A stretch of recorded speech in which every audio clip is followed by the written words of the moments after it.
Okay, every pony, here I am again, and well, some of you might already have a very good idea of what kind of stories I like.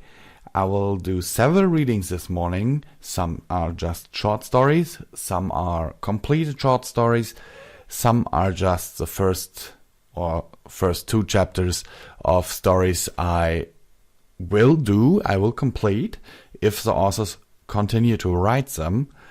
I saw potential in those stories, and so just bear with me, see if you like them, subscribe or whatever, leave a comment. You can also suggest stories to me, by the way. And the next one I will be reading is The Pony Games by Princess of the Night. It's a crossover between My Little Pony and The Hunger Games. I hope you will like it. I really enjoyed The Hunger Games. I'm looking forward to reading this one. The Pony Games by Princess of the Night. Chapter 1. The Morning Before Reaping. Twilight Sparkle slowly opened her eyes. Sunlight was trying to travel through her thick hoof-stitched curtains. She began to get up, feeling like there was no point in having a lie-in, because it was not the day to feel relaxed. Today was the day of the reaping. Twilight's muscles tensened up. No, there was no need to worry. The Pony Games have been going on for 50 years. She was not going to be picked. How Twilight is still alive and young to tell about the tale how the Pony Games started is unknown to every pony. Every pony except her and the elements of harmony. After all, war had broken out in Equestria. As her last dying spark of magic, Princess Celestia cast a spell over Twilight and her 5 friends that meant if they keep on harnessing the elements of harmony, that pony will live forever. The only way they can die is by murder. If the princess knew what Twilight and her friends would have to live through, Celestia would have just let them die.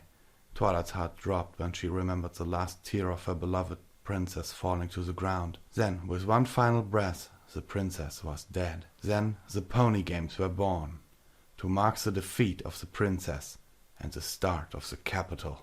The Pony Games are simple. 1 mare and 1 stallion from each district gets picked out of a big ball full of names to be entered into the Pony Games. This is a competition when 24 ponies fight to the death. Magic and flying is allowed, but try to fly out or teleport out of the arena and you will be killed. Only 2 ponies have ever won the Pony Games from Twilight's district. No pony has ever heard or seen of them since. You would think though that ponies from a magic district would win it easily, but it's the Pegasi who win it each year. As the gong goes off, the Pegasus shoot up in the sky, sleeping on clouds and only coming down to scavenge for food. When the last few ponies began to battle for the victor, the Pegasus ponies swooped down into battle, and having been better rested and stronger than the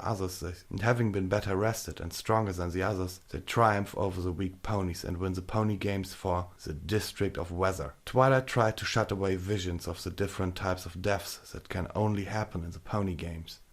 Death by stabbing, poisoning, bombs, and mutations are just some of the many deaths in the arena. Twilight made her way down the stairs to the library. A cold shudder went through her. She hated it here. It had too many good memories that she wanted to forget, but moving was not an option. She tried to remind herself that she was lucky to still have a library. After the war, most of the Ponyville's original buildings were destroyed, so they could make more capital-like buildings. Twilight rolled her eyes. More like, so we're going to come here and destroy your safe and warm houses to build houses which don't even have a working toilet. Twilight walked over to her kitchen and opened her cupboards. Empty. It wasn't surprising. Food had been hard to buy ever since Equestria was split up into districts. She was put into the District of Magic, where the most talented ponies enchanted objects for the capital, so their life is made easier. Twilight wished she lived at the District of Food instead, though. It's hard to harvest crops that won't even grow in the dry soil of the Magic District. Twilight sighed as she lifted up her purse. She smiled. This was something that put pure joy into her days.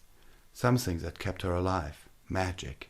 This was the only thing the capital could not brutally take away from her. Flashbacks suddenly appeared into her mind. Flashbacks that made her drop her purse, making all the contents spill out on the floor. Flashbacks of all her friends being taken away from her into her vision. She saw Applejack and Applebloom being torn away from each other's hooves. She remembered Rainbow Dash trying to fly away from the Harmony Keepers, but being brought down by nets. Pinkie Pie was screaming for Mr. and Mrs. Cake to keep themselves and Pound Cake and Pumpkin Cake safe. Fluttershy was trying to protect all of the animals, and trying to be brave as she can, but she was shaking as more ponies turned up.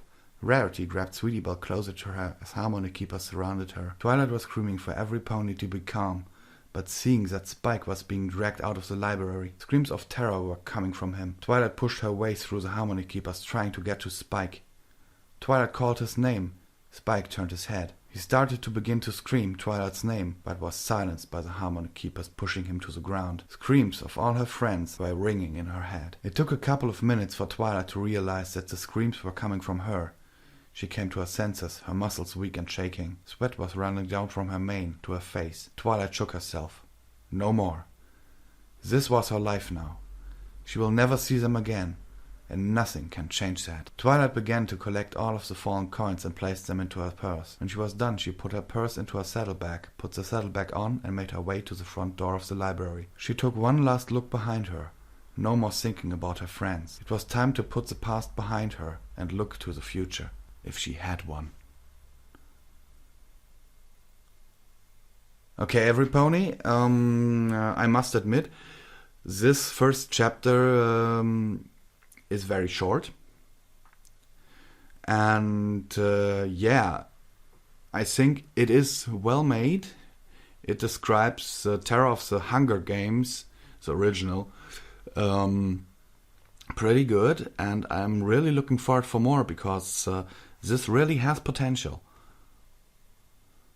Sincerely yours, Visual Pony.